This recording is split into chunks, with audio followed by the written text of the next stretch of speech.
The DC President wanu wanthu osauka oyamba kuno ku Malawi kuwalankhulira Malawi mopanda mantha mosanyumusidwa. Ine ndimangoyima pa chilungamo ndipo zili ndiwe chikakupweteke chinthucho kapena chisakakupweteke, ukakondwere nacho kapena usakakondwere nacho, ukakwiye kapena usakakwiye. Koma ine ndizangoyima pa chilungamo ndipo sindimaopa wina aliyense. Olo kumangidwa ndikoza kumangidwa bora ningonena chilungamocho. Ndi uchisiri weniweni kumachizemba chilungamo ndikumanena boza koma ukudziwa kuti chilungamo ndichi. Lero tiunikira kwambiri za chikhalidwe cha malemu Saulos Chilima amene anali wozichepesa kwambiri, a living example, munthu wokonda dziko lake, zimene zikulephereka kwambiri kwa atsogoleri amene alipo lerowa. Ndicho linga kuti awombole Amalawi, ndicho linga kuti aphule Amalawi mu ng'anjo ya moto. Koma tisanafike kumeneko kulongosola kapena kutambasula za chikhalidwe cha malemu Saulos Chilima zimene zikukanika mwa atsogoleri alerowa, nafuna ndikuyambireni ndi nkhani yomvetsa chisoni yochokera ku Manebu. Tikunena pano ana akuona tu mayeso awo a JC kuzera pa Facebook. Manebu ndi bungwe lomvetsa chisoni kwambiri limene sopano mayeso aja sopano asuluka salinso ngati mayeso mwakale okuti atati akufusefuso ukugona ukhoza kuliyankha fusolo chifukwa Manebu inali kale. Ana ambirimbiri akuona mayeso ngakhale olo a Zodiac asimikizira zimene zikunena kuti ana akuona mayeso kuzera pa intaneti, mayeso okuti sanatuluke, mayeso a Standard 8, mayeso a JC. Kaziko komvetsa chisoni kwambiri. Sopano ndiye pamene popo chinsisi chili pati ngati mayeso mwatulusa ndikukaponya pa website pano ana ndikumaona mayeso yeti simunauluse kunena kuti mayeso atuluka. What's that? That's being childish. And even President Chakwera anayenera kuti achite fire akuluakulu aku Manebu chifukwa palibe chimene akupanga. Andi Manebu tu ndi bungwe limene linkalemekezedwa kale. Even akamalembesa mayeso anthu ankaziwa kunena kuti yes, iyi ni Manebu. Manebu yakale inali Manebu, anthu kumanyadira. Even olo maziphunzitsi ndi a polisi akati akamapita kumakalembesa mayeso a Manebu, anthu ankaziwa kuti ife tikufuna tikagwire ntchito. Koma lero litu as we talk now, Manebu inayamba kumalembesa mayeso kuwauza anthu kuti akachite invigilate, a polisi akayang'anire mayeso koma pa ngongole. Tikunena panopa anthu amene analembesa mayeso a Standard 8, a JC awa atulukawa pakana form 4 maziphunzitsi komanso a polisi sanalandire ndalama zawo. Ndizomvetsa chisoni chifukwa anthu amene ngati kuli anthu amene ali amavutika kwambiri m'Malawi muno ndi a polisi komanso maziphunzitsi. Andi mukumatenga anthu ngati amene wawa ngati anthu opepera ngati alibe mafamilies yawo kuwatenga mma stations mwawo kukawalembesa mayeso, koma mayeso wangongoleku amene kukaonesa mayeso kuti apangise invigilation kapena iye achite guard mayeso koma pa ngongole. What's that? Andi ni madabu anazo zimene system imene iyi ngakhale kumeki iliko, system imene iyi alowa kwambiri ngakhale mu government kuti anthu akuyitanidwa ku workshop koma workshop yo yangongole, anthu akuyitanidwa kuti akagwire ntchito kumeki koma kumapezeka kuti anthu osalipidwa. Ena ndi awa a Manebu akuwatenga polisi, kuwatenga maziphunzitsi akapanga invigilation, mayeso a Standard 8 anthu sanalandire pakana lero, mayeso a JC anthu sanalandire pakana lero, mayeso a form 4 anthu sanalandire pakana leroli. What's that? This is a very very awkward situation, very very pathetic. Kunena kuti ziko la Malawi akuluakulu amakhoza kupanga maprogramu awo koma akudziwa kunena kuti kumene akupita ndi ku field anthu akuyenera kuti akalandire ma allowance, anthu akayenera akalandire ndalama zawo koma mukumauza anthu aja kunena kuti tipaseni manambala anu, ma akaunti, iyayi mafoni, nambalazi, tikutumizirani ndalama paka na lero. Anthu okuba kwambiri. System iyi sindikudziwa kunena kuti anayibweresa ni ndani, yoma atenga anthu osiyana-siyana ngakhale ulo ku Ministry of Health kumene. Anthu amapita ku workshop kuma Bangongole. In every department ngakhale ulo ku agriculture, anthu akupita kumakagwira ntchito, kupita ku field Bangongole, komanso ndalama zosapasa. Sindikudziwa kuti ndi usogoleri wa mtundu wanji. Izizi zikuchitika zikuzunza ma families, zikuzunza anthu chifukwa amakhala kuti agwirisa ntchito ndalama zawo. Apolisi tu amatenga ndalama zawo. Ulendo kumapita kumakayang'anira mayeso, kumakachita gadi mayeso, using their transports. Chimodzimodzi somaziphunzitse, ena amachokera kutali ni ndalama zawo, koma ndalama zo pakana lero sizinatuluke. Kodi mukamapangana m'maofesi m'mameeting mwano, ino akulu ma directors, mmakhala mulibe ndi mtima wa olera, mulibe mtima wa umunthu. Onena kuti anthu amene tikuagwirisa ntchito wa sizinyamatu ya, sizisulo, koma ndi anthu amene ali ndi ma families yawo, ndi anthu olemekezeka. And this must stop immediately. Ine ngati president wa anthu osauka, nkhani imene imaninyesa kwambiri ndikamamva kuchokera kwa anthu osiyana-siyana akudandaula kunena kuti anthu atitenga 1 week 2 weeks ino. Mungamusunge munthu ku field 2 weeks. Mene akupangira ngati amalawi blood transfusion aja, kuwatenga anthu awo ulendo nawo ku field kukapangaza magazi, ndikubawuza kuti ndalama muzalandirabe. Amene akuona kuti ndalama alibe zache zoendera basi asapiteko. In that way, are we going to develop this country? Are we going to develop this country? Koma chimene chikudziwa asogoleri ndikuba basi kuba. So lero mayeso atuluka ana akuona marizasi, koma mayeso sanatuluke officially. Leroli chifukwa chani? Mtima wakatangale, mtima wokuba. Zimene akunena Michael Usija kunena kuti mboma mumavunda sikuti akuna mai. Akunena chilungamo. These are the typical examples za corruption. Usagwira ntchito mokhulupirika monga mene amapangira kamuzu mujamu. Lero anthu ena amene ndikufuna kuwalirira ndi ma secondary school teachers amene alipo over 150. Ma secondary school teachers amene anapasidwa promotion kuchokera pa 1 April 2025. Amene salary zawo akhala nthawi yonseyi akulandira kuchokera kuma councils kwawo kapena kuma divisions. Atangolandira promotion kuchokera pa 1 April 2025. Kuchokera mu Juni, July kuzafika lero masalaries yawo kulibe. Siti kudziwa kunena kuti kodi akulu inu aku treasury mitu yani imayenda bwino.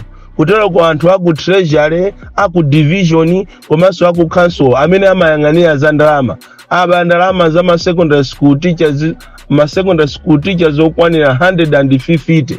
Ndiye mutenge 150 times masalaries yawo. Ndi ndalama zingati zimene agawana anthu amene wawa. Ndalama zimene zizi zabedwa ku treasury mogwirizana ndi aku division ndi kuma councils. Ma secondary school teachers amene anapasidwa promotion pa 1 April to grade TI.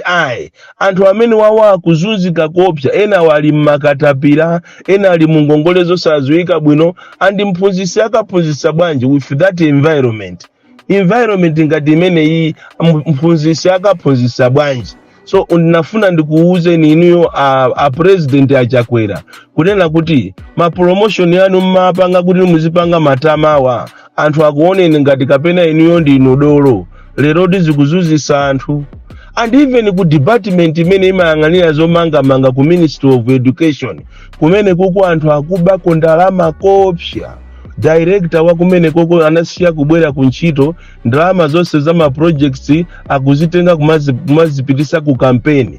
Olo ma contractors amene akugwira ntchito kumene koko pakana lero ma contractors sakulandira ndalama zawo. And yetu mukuachita force ma contractors muno Malawi azomanga kunena kuti asirize mwezi uno ntchito zonse ma projects zonse asirize ndi cholinga kuti mukuthamangira ku campaign. Asirize bwanji ma projects amene wawa, and yet you are not paying them. Kuli maujeni ambiri ma contractors ambiri akuzunzika kopsa. maujeni au simuna alipire pakana leroli andi ndrama zingobedwa ku Ministry of Education kulilongwe department yazo manga ya projects imene imayang'anira zomanga kumanga masukulu kumanga chani zosiyana zokukhuzana ndi ku Ministry of Education kumene kukuli umbava kopya andi sindikudziwa kunena kuti mukamakhala m'maofesimo mmaganiza bwanji simmakhala mukuona kuti ziko limakhoza kusintha mwangokhala basi kumaba basi andi kwina nduku ku local government kumene kumagwira kale timamuti buka matemv kumene kukwa ine ndimanyadira kwambiri kunena kuti iye uja akukayima ndale anachita resign koma lero li ku local government kuli anthu ambiri amene ajoyina ndale under MCP ticket lero li anthu aja anangotenga malivi sanachite resign malamulo amanena kuti munthu wa boma amene ali servant civil servant akamaka joina ndale any civil servant akuyenera achite resign koma kuli anthu akulu a MCP amene wena akugwira ntchito ku local government ena akugwira ntchito ku agriculture ena akugwira ntchito ma ministries osiyana amene sanachite resign kodi akanakhala kuti amene wandi a opposition lero zisana wavute mukamapanga zinthu zanu muzidziwa muzipanga zinthu mosatira malamulo. This is completely nonsense. Nkhani yanga lero yayikulu kwambiri ndikuchita reflect moyo wa Saulo Chilima. Munthu anali wozichepesa, munthu anali wololera okonda dziko lake, zimene mwasogoleri ambiri mulibemo. Ndamva chisoni kwambiri ndi mmene dziko lili kuyendera, kuona mmene MCP yaonongera dziko lino. Ndikamaganizira mbuyo mmene zinaliri, Saulo Chilima anali vice president wa dziko. Anali ndi ufulu okula mtima mmene akanakulira mtima, koma anayang'ana the bigger picture mmene anthu akuvutikira. Saulo analolera kuzichepesa kukakhalanso vice president wa Chakwera. Lero nduyu anamwalira mosadziwika bwino. Ndizomvetsa chisoni kunena kuti leroli tili ndi so energetic people, the likes of Daliso Kabambe, likes of Nankhumwa, Amwene Fumbo, aujene Michael Ousi, Amai Joyce Banda, amene tundikuwaona kuti awawa ndi so energetic, aujene atupere muluzi. You mean anthu inuyo mukulephera kukhala pamozi, mukulephera kugwirira ntchito limodzi ndikuliwombola dziko ili. Talionene mmene dziko ili mmene likuboyirira. Inu zoona ana ang'ono ngati inuyo mukulephera ndithu kulikonda dziko lanu mmene analikondera malemu Saulo Chilima. Andi sindikudziwa kuti kodi inu anthu inuyo mwachita kupepetulidwa. In 2019-2020 anthu anachita team up zipani 9 against DPP. Lero mukulephera kuti zipani zosusa muchite team hapo against MCP. Kaya mwachita kulozedwa, kaya mwachita kupepetulidwa, kaya ni nkhani ya gride, kaya ni nkhani ya chani, koma dziko ili ndikuuzeni dziko ili likuyaka. Dziko ili silili bwino. Andi mukamanena kuti mufuna mukasogolere, mwasogolere Amalawi yache andani. Amalawi yake andani. You are failing to come together in zone. Daliso Kabambe kumene kuja kuli anthu anzeru okaoka. Daliso Kabambe ujeni atupere muluzi with his experience Nankhumwa, because don't rule that one Nankhumwa ja musamujite rule out. Ali ndi anthu aje amene iyi ujeni Joyce Banda ali ndi anthu ake, amene iyi ujeni Mwene Fumbo iyi ali ndi anthu aje. Uyuyu akuchedwa Michael Ousi pakali panopa ndi akukondedwa kopya chifukwa akungoyima pa chilungamo kumango ng'alula dziko lonse pakali panopa ali kumukonda Michael Ousi. Ndi asogoleri osiyana amuzipani achina Chihana. Inuyo anyamata inu zona, you can't come together ndikuliwombola zikoli. What is the problem? Koma mukanaziwa mmene anthu akuvutikira kumizi sibwenzi pano mukupanga zimenezi ana inu. Mukanaziwa mavuto amene ali Malawi muno sibwenzi pano mukupanga zimenezi. Mukanalikonda zikoli for the sake of the poor people, those that live below the poverty line. Mukanagwirizana deliberately, koma ndithu aliyense ali atupere muluzi zona. You want to go alone. Michael Usi zona kulankhula kumeko mukulankhula zanzeruku. You can't team up with your friends. Ulo mwina sozoganiza kuti mwina so ndibwerere ku UTM ko kuja ndikapange nawo meji. You can't think of that. Amai Joyce Banda ndeko kama amvera malankhulidwe awo amachita kumveka kuti no, she is ready anytime. You can't come together. Mene wapangira ngati Jehana ujayo kukagwira ntchito ndi DPP. You can't do that. Anankhumwa, you are so loved, so energetic. You can't think of that. Mukupanga chani anthu inu osatenga mtima wa Saulo Sichilima kapena Malemu Sidiki Miya anali anthu ozichepesa okonda dziko ilili tikati asogoleri ndi amene akuyenera kuwakonda anthu awo. Tsopano ngati simukhala pamodzi anthu amene mukufuna muzika asogolerawo ndi ati. Ndizomvesa chisoni pamene Malawi wayakira leroli andi maka achinyamata mwina ife tajako ma Christmas koma ana ang'ono musiyayang'ana ana anuwo makomomo kuti kodi ife titamwalira leroli mmene akuzunzira chakwerayi ana awo azapanga bwanji. You can't do that. You can't think of the future. Ndikukudandaulani kwambiri atupere muluzi, ndikukudandaulani kwambiri Anankhumwa, ndikukudandaulani kwambiri Michael Usi, ndikukudandaulani kwambiri Amai Joyce, ndikukudandaulani kwambiri Amwene Fumbo, ndikudandaula nonse asogoleri osusa kuti nthawi ija inalipo nthawi imene anthu ankaitenga DPP kuti isa bwereso mboma. Isazamulireso munachita timu hapo. What is the problem now? Nanga inu DPP mukupangapo chani? Lero ndizi ma constituencies ambiri simunachita field ma candidate. Andi mwina munali makangano okaoka. Andi sindikuziwa kuti inu DPP akukuloza nini ndani. Mukupita kumakapanga campaign ku Southern Region, Eastern Region, mukupita pa Central Region. Muntu sumatamangisa gwape okupaipa. Umatamangisa gwape amene ali wamoyo kuti mukamugwire mumpe. Nanga kumpoto mpitako liti DPP? Mpitako liti kumpotoko?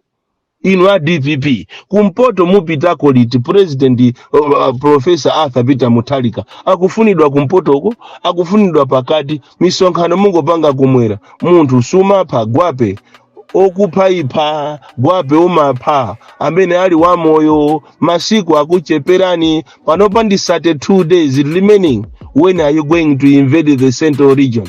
Amene amachita to invade Central Region anali tuje nuyu uyu amamutidani Gangata mamuziwa sobuno sinambe nakumana naye. Gangata ndi amene amachita invade Central Region. Akakhala daliso kabambe ndi chikuyenda pena paliponse chidalisocho chikuyenda kwa basi. Koma ndito are you going to win, you guys? Mukamapanga zimene zizi are you going to win? Muombola Malawi amene akuzunzika amene fertilizer wadula kwambiri 180 amene tumba la simenti lafika pa 50,000 chimanga chafika 80,000 ana akuzunzika ana akulephera sukulu. Muombola Malawi osakhala ndi mtima ngati wa Saulo Sichilima bwanji ozichepesa. Tizamulira Saulo Sichilima mpaka Saulo sanali ozichepesa kwambiri. Bon Kalindo the DC mwana woopsa kwambiri, the most deadly and dangerous child from Jeza Village, DA Mabuka, Box 76, Mulanje, Malawi, Southern Africa.